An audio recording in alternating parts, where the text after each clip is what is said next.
तत्वदर्शी संत की खोज कर लेता है। जरा मरण मोक्षाय यतन्ति ते, जरा मरण मोक्षाय माम आश्रित यतन्ति ते, यतन्ति ये ते ब्रह्म तत्विदु कर्षणम अध्यात्म कर्म च अखिलम। जो मेरे इस ज्ञान को आश्रय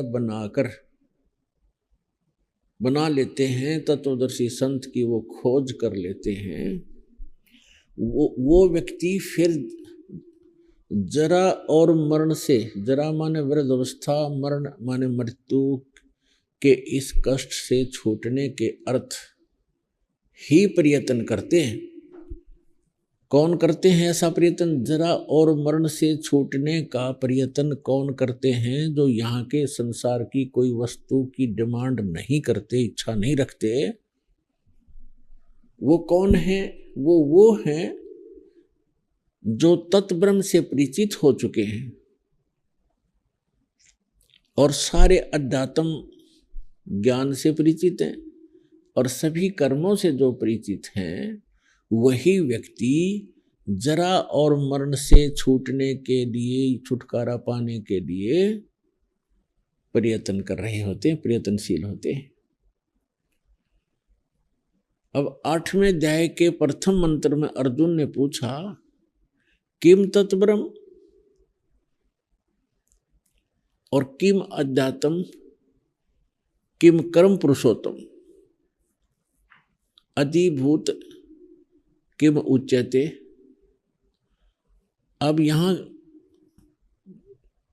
अर्जुन ने गीता ज्ञानदाता से पूछा कि जिस तत्ब्रह्म के बारे में आपने 7वें अध्याय के 29वें श्लोक में कहा है कि जो व्यक्ति जरा और मरण से, जरा माने बुढ़ापा, वृद्धावस्था का कष्ट और मरण माने मृत्यु से छूटने का जो प्रयत्न कर रहे हैं, वे उस तत्ब्रह्म से परिचित हो चुके हैं और सारे अध्यात्म से परिचित हो चुके हैं और सभी कर्मों को वो जान चुके हैं।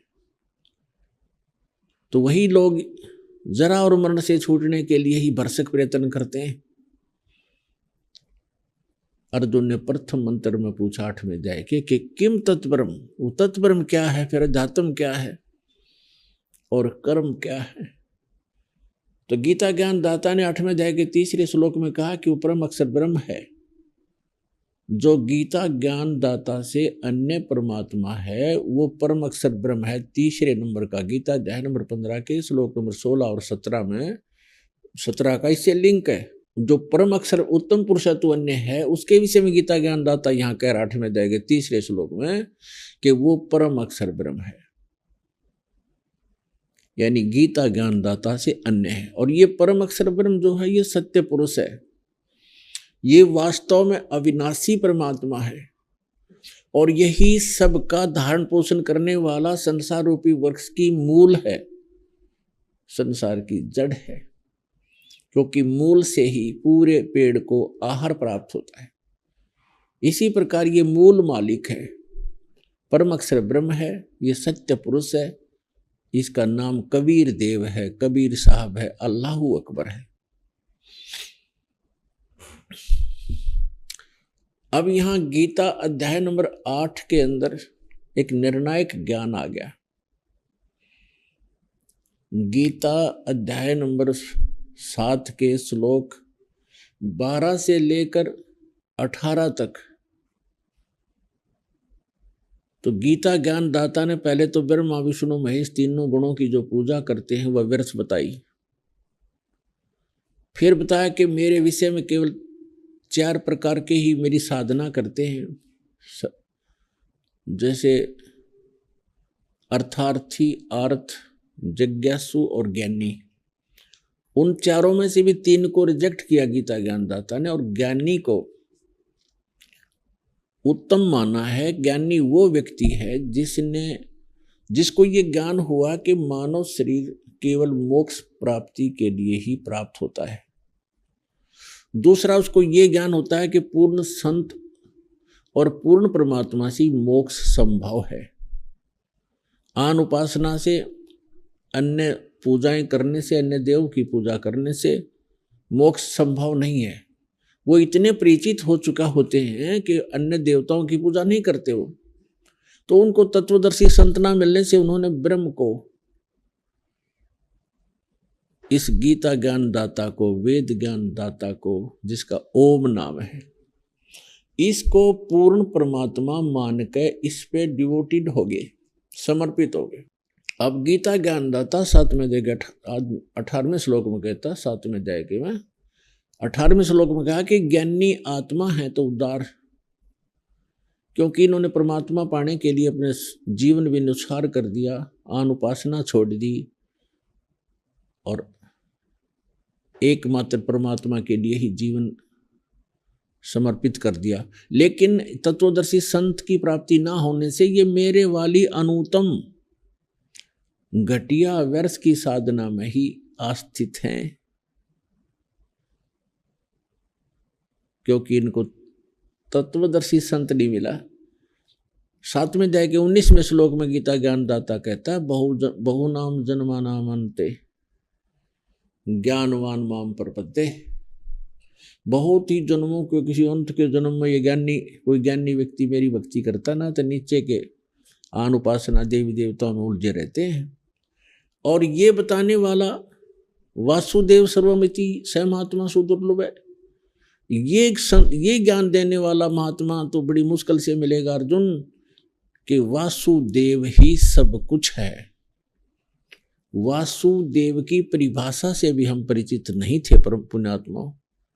हम श्री कृष्ण जी को वासुदेव मान रहे थे, ये और हमारी दूसरी अज्ञानता ये थी कि हम श्री कृष्ण जी को गीता ज्ञान दाता मान रहे थे। यदि गीता ज्ञान दाता माने तो ये 7वें अध्याय के 19वें श्लोक में वो ये कहता है कि वासुदेव सर्वम। वो वासुदेव कौन हुआ जिसके विषय में फिर कृष्ण बोल रहा है? यह भी बुद्धि हमारी काम नहीं कर रही थी, क्योंकि हम बालक थे, तत्व ज्ञानहीन थे। तो यहां क्या बताया है कि ये गीता ज्ञान दाता काल बोलता है श्री कृष्ण में प्रवेश करके। ये कह रहा है, ये गीता ज्ञान दाता जो है ये स्वयं 7वें अध्याय के 19वें श्लोक में कहता है कि वासुदेव सर्वमिति स महात्मा सुदुर्लभ है। अब वासुदेव का अर्थ है जो सबके ऊपर जिसकी सत्ता हो और ऑल कंट्रोलर। जैसे अभी आपको बता कि ब्रह्मा विष्णु महेश तो केवल एक ब्रह्मांड में 3 लोकों में एक एक विभाग के मालिक हैं, प्रभु हैं, स्वामी हैं। इनका पिता सरपुरुष जिसको काल भगवान कहते हैं, ये 21 ब्रह्मांड का प्रभु है, सर्वव्यापक नहीं है, सबके ऊपर मालिक नहीं है, वासुदेव नहीं है। न ये ब्रह्मा विष्णु महेश वासुदेव हैं। और जो अक्षर पुरुष है वो 7 संग ब्रह्मांड का स्वामी है, वो भी वासुदेव नहीं है, उसकी भी सबके ऊपर वास नहीं है, सबके ऊपर उसका निवास नहीं है, सबका मालिक नहीं है। तो ये जो तीसरे नंबर के जो सरपुरुष, अक्षर पुरुष और परम अक्षर पुरुष, ये तीसरे नंबर के जो परम अक्षर ब्रह्म है, परम अक्षर पुरुष हैं, ये है वो परमात्मा, ये वासुदेव है।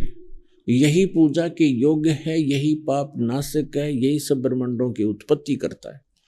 तो ये बताया 7वें अध्याय के 19वें श्लोक में कि वासुदेव सर्वमिति, वासुदेव ही सब कुछ है, यही इष्ट रूप में पूज्य है, यही सब का उत्पत्ति करता है और यही जीव के सब प्रारब्ध के पापों का नाश करने वाला है और सर्व सुखदायी भगवान है, पूर्ण मोक्षदायक है। तो ये बताने वाला महात्मा बड़ी मुश्किल से मिलेगा कि वासुदेव सर्वमिति, बस वासुदेव ही सब कुछ है। इति माने यह बताने वाला महात्मा सुदुर्लभ है। तो पुण्यात्मा वो सुलभ कर दिया है परमात्मा ने आपके समक्ष। ये दास वो वासुदेव की जानकारी रखने वाला संत दास बैठा है। पूरे विश्व में ये ज्ञान किसी के पास नहीं है। अब इसका लाभ उठाओ।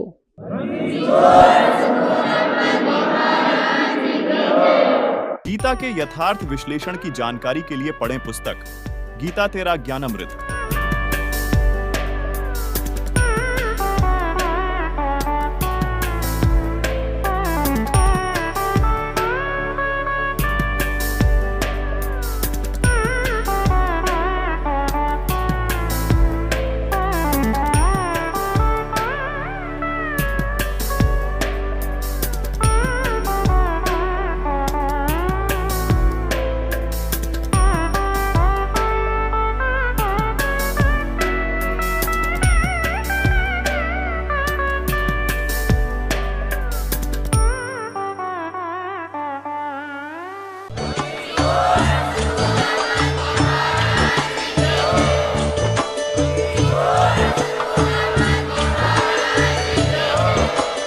आप सुन रहे थे जगत